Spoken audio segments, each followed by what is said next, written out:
I'm here in Buena Vista Township with Dexter Mitchell, the Interim Township Manager here.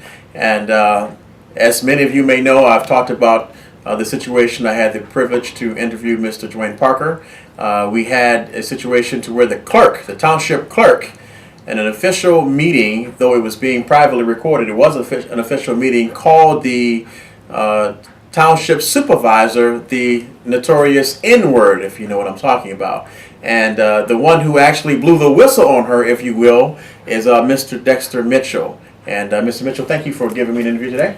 You're welcome. And I wanted to just jump right into it and ask you the million-dollar question. I'm sure you've been asked at least 100,000 times by now.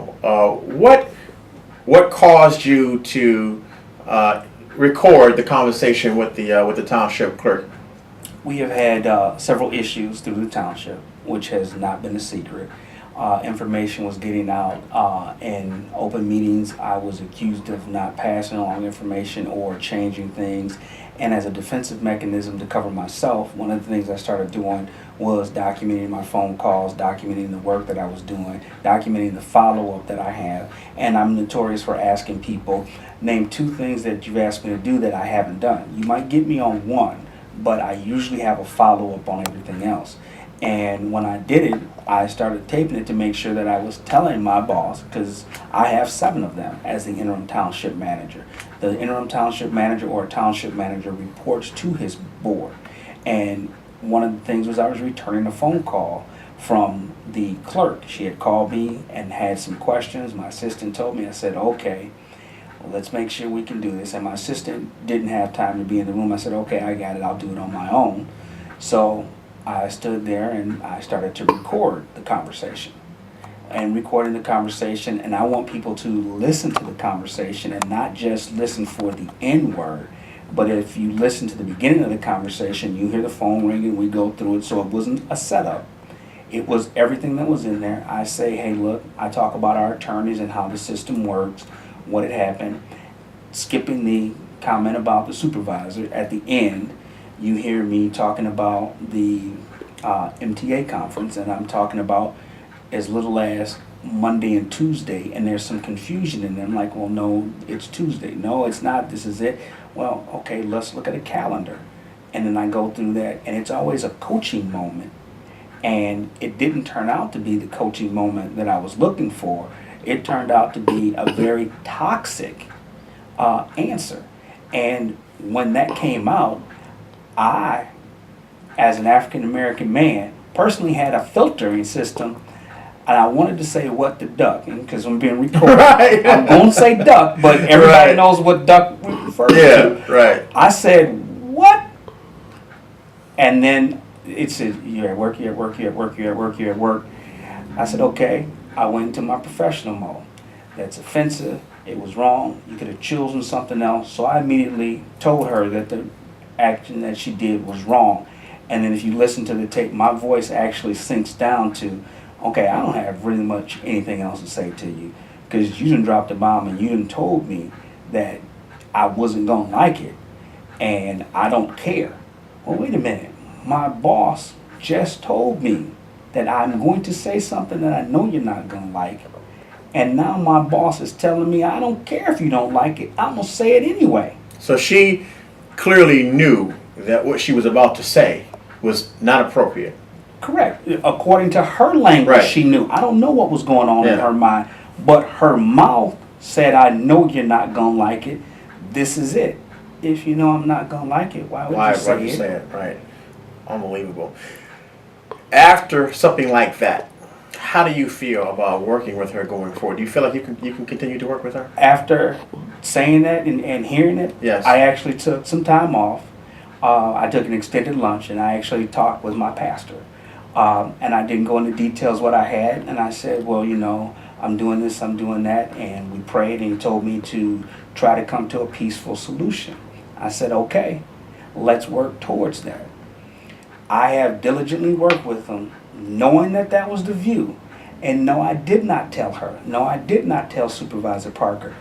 I would like people to understand, who do you tell that you've got something like that on somebody and you want to move forward? Your answer is you don't.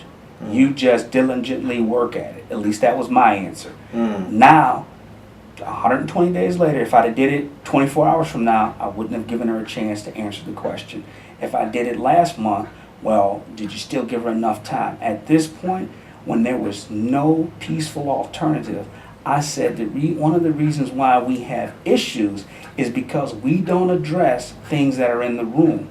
The N-word is the 2,000-pound thing that's in there, sucking up all the air, and most media has been concerned with, is it legal what he did?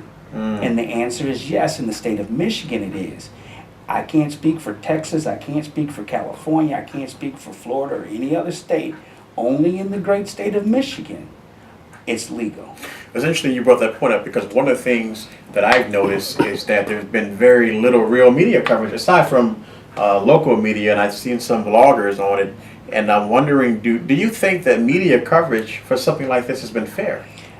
Well, again, I would ask the viewers that if there was a person, if Supervisor Parker, for example, I'm just making this up, Hypothetical, yes. hypothetical, had a alternative lifestyle and he was open about his alternative lifestyle, and they made a comment about his alternative lifestyle and that went public, I doubt if you would be able to drive into this parking lot, because, and I'm hoping I'm saying this right, gay and lesbian groups would have banded together and said, oh my goodness, I know they didn't make a comment about us like that.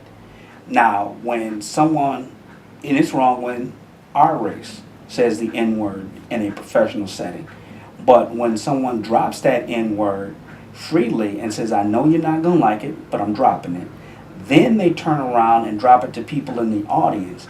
Then they turn around and get interviewed on TV by a reporter, and the reporter says, I'm going to give you another chance to use a different word.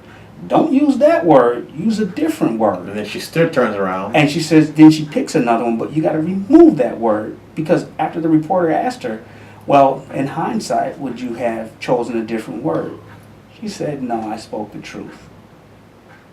She spoke the truth. Her words. Yeah, what I'm saying, she said, I spoke the truth. She said, I spoke the truth. And the issues that, well, did he do it? And that was a question that went on the local media. Well, should he have done it? It's legal what he did, so we're going to see the prosecutor about it.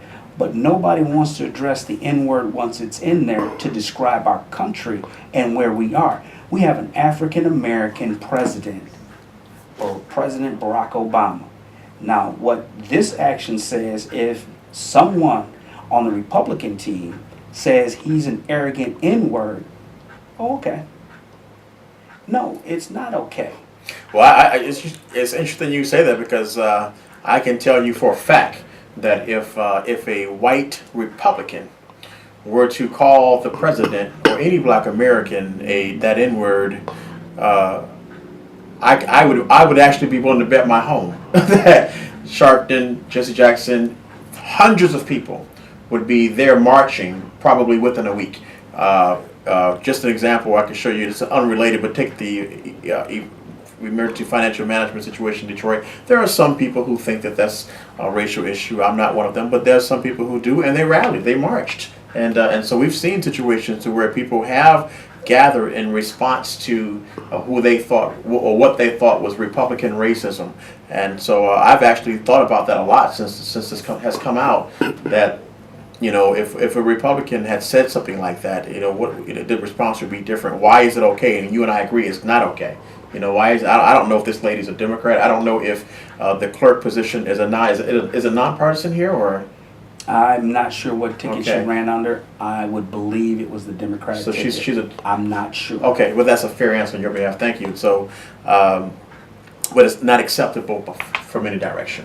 We agree with that. We would agree with that. Yes. We definitely would agree with that. And any final thoughts as to how would you like to see this play out? What, in your mind, what do you hope happens?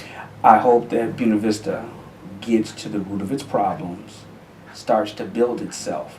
And as I said that Monday night, I have asked my 7 board members, I have asked each staff member, I have asked even residents who have sit down with me, And I believe I've even said that to the media the first night that they came up to me when I was offered the position as the interim township manager. How does Buena Vista heal, unite, and grow? And I got a multitude of answers from people, but we didn't talk about the symptoms that cause the internal pains. So how do we heal, unite, and grow? That's my end game, is to heal, unite, and grow. Cut it open, get the wounds out there, let it be known that we have issues. It wouldn't be any different than any other substance abuse problem. If you don't recognize alcoholism or drug addiction and you just keep limping along to do that, how then do you fix it? You don't fix it unless you recognize the N word is in the room. We have a multiple cultural township. We are in 2013. How can you then say it and then repeat it again and repeat it again and repeat it again and then say, well, I was taught that at a Catholic school? And I'm not saying that Catholics are that way, because privately I've had friends who have contacted me and says, I'm outraged that she used the Catholic Church. I'm outraged. We were not taught that. Nobody was taught that. I said, I understand that. But now, Buena Vista has to heal, unite itself, and grow. Thank you so much for your time. You're welcome. All right.